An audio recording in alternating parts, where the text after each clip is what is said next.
आंदोलकांना पाण्याचा टँकर मिळताच रास्ता रोको मागे घेण्यात आलेला आहे। रस्त्यावर बसलेल्या आंदोलकांनी रास्ता रोको मागे घेतला। पोलीस आयुक्तालयाच्या समोरचा आंदोलक त्या ठिकाणी जमलेले होते रस्त्यावर, मात्र आता हा रास्ता रोको मागे घेण्यात आलाय।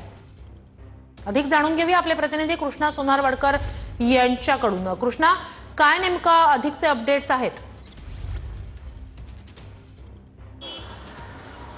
श्रुती, खरं तर आंदोलनाचा तिसरा दिवस आहे आणि जे राज्यभरातून मराठा आंदोलक आलेले आहेत मुंबईमध्ये त्यांची गैरसोय होताना पाहायला मिळते आणि त्यामुळे त्यांच्या पाण्याची सुविधा असेल किंवा इतर जे काही स्वच्छतागृहाच्या सुविधा आहेत त्या तात्काळ करण्यात याव्या अशा पद्धतीची त्यांची मागणी आहे। इथे पोलीस आयुक्तालयाच्या बाहेर जो काही रास्ता रोको झालेला होता तो पाण्यासाठी झालेला होता। सकाळची वेळ होती आणि सकाळपासून पाण्याची व्यवस्था आमची झाली नाही असं त्यांचं म्हणणं होतं आणि अखेर आता त्यांना टँकर जो आहे तो पाण्याचा उपलब्ध करून देण्यात आलेला आहे आणि त्यानंतर टँकर आल्यानंतर त्यांनी रास्ता रोको मागे घेतलेला आहे। सध्या ही वाहतूक पूर्णपणे पूर्ववत झाल्याचं पाहायला मिळते। पुढच्या बाजूला आपण पाहतो की शेकडो गाड्या या वाहतूक कोंडीमध्ये अडकलेल्या होत्या, मात्र जेव्हा पाण्याचा टँकर त्यांना उपलब्ध करून देण्यात आला त्यानंतर त्यांनी रास्ता रोको जो आहे तो मागे घेतलेला आहे आणि सध्या ही वाहतूक जी आहे ती पूर्ववत होताना पाहायला मिळते आहे।